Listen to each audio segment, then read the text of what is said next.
मंत्री रहे, कई बार विधायक और बड़े नेता जिनका नाम हम लोग अक्सर अखबारों में या टीवियों में देखते हैं, और जो राजनीति की अब पाठशाला है जिनसे लोग राजनीति सीखते हैं, ऐसे लालजी वर्मा जी हमारे बीच मौजूद है। ये हमारा सौभाग्य है। हम भी आपका जोरदार स्वागत अभिनंदन और वंदन करना चाहेंगे। चुनावी समय और चूंकि ऐसा कार्यक्रम है, मैं आपका ज्यादा समय लेना नहीं चाहिए, लेकिन जो देश में परिस्थितियां हैं वो आपको समझनी पड़ेगी। इस देश में हमारे आपके साथ हो क्या रहा है ये समझना पड़ेगा। गोंडा जैसे जनपद से जब एक दलित समाज का बेटा आईएएस के एग्जाम देने के लिए निकलता है तो सामंतवादी सोच के लोग उसे मारते पीटते हैं सिर्फ इसलिए कहीं दलित परिवार का बेटा अधिकारी न बन जाए।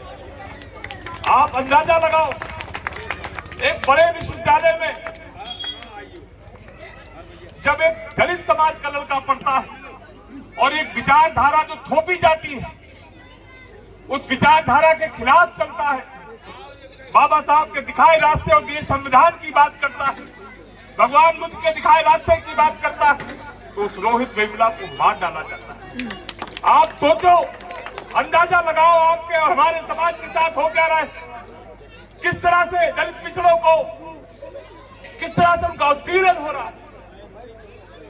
हाथरस के हमारे साथी बैठे सचिन अम्बेडकर जिला अध्यक्ष हमारे संघ, कितनी बड़ी घटना हुई।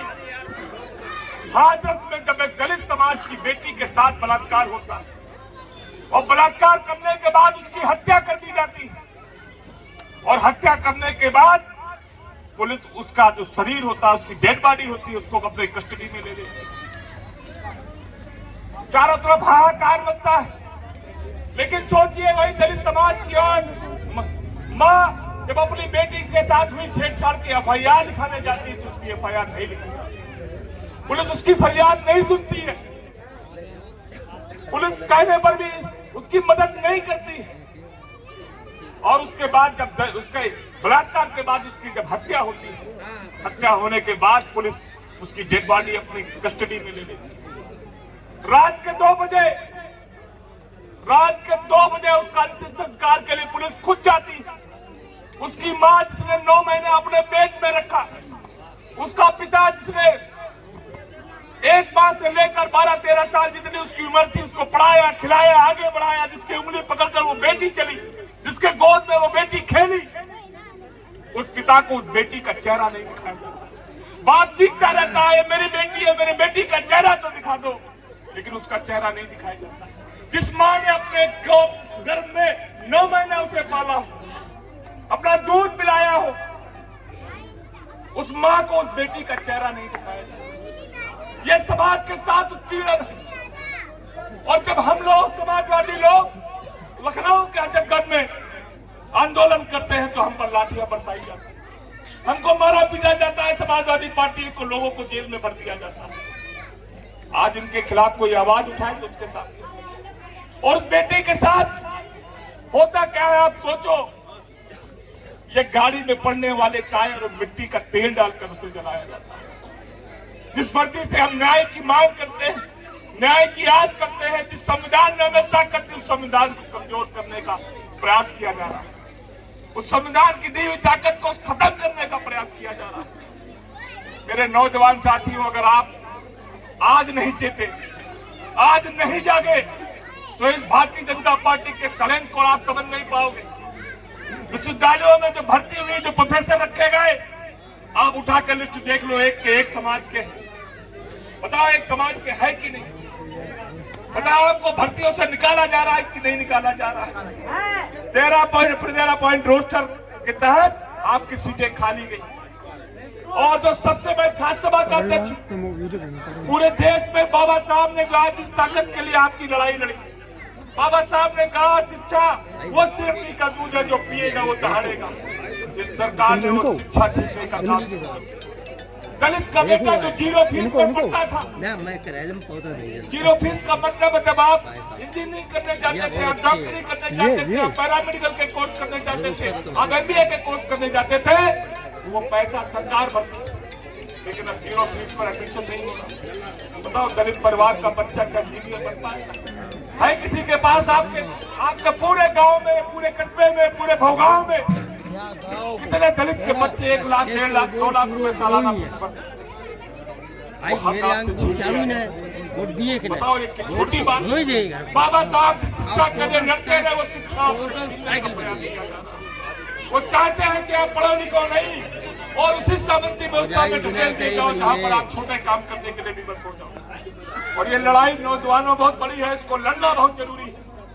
और ये लड़ाई हमारे नेता आदरणीय अखिलेश यादव जी लड़ रहे हैं और इस लड़ाई को माननीय मुलायम सिंह यादव एक जमाने से लड़ते आए। इस लड़ाई को आपको आगे रखना है। चुनाव का समय है, चुनाव है, लेकिन मैं आपसे कहना चाहता हूं ये लड़ाई चुनाव तक समाप्त नहीं होगी। इस लड़ाई को अगर जीतना है तो लगातार इनके खिलाफ आवाज उठाने होगी। इनके लाठियों से, इनके मुकदमों से, इनके डंडों से डरना नहीं होगा और अपने ऊपर से ये तोहमत भी हटानी होगी कि हम कुछ पैसों में चले जाए।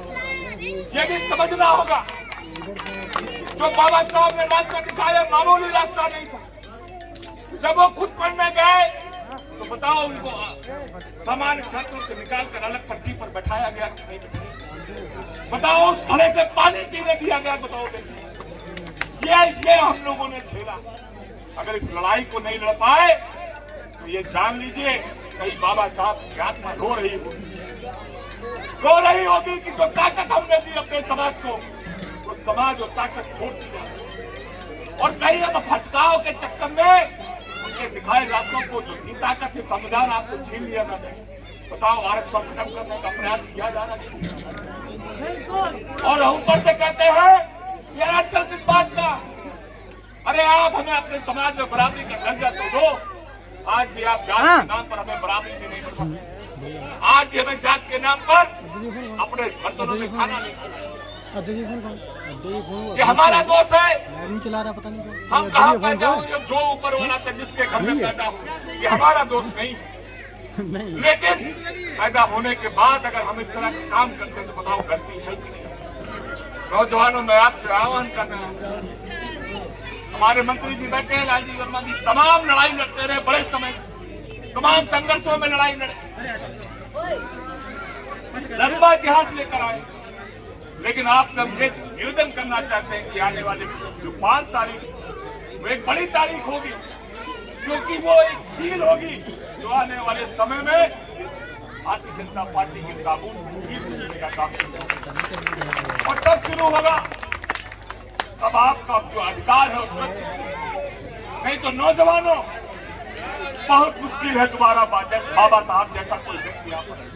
हमारा सौभाग्य भगवान बार बार नहीं आते। बताओ गलत कह रहे हैं? अगर रास्ता दिखा गए तो बताओ रास्ते को बंद कर दोगे क्या? तो हाथ उठा के विश्वास दिलाओ, सारी नौजवानों हाथ उठा के विश्वास दिलाओ कि हम बाबा साहब के दी ताकत को खोने नहीं देंगे। मैं आपसे यही निवेदन करने आया हूँ कि 5 तारीख को एक साथ साइकिल वाले खाने का बटन दबाकर ताकत को टिकाने का, ताकत को बढ़ाने का काम करना। आप सबका बहुत बहुत धन्यवाद। जय हिंद, जय समाजवाद, जय भीम, नमो बुद्धाय। आपको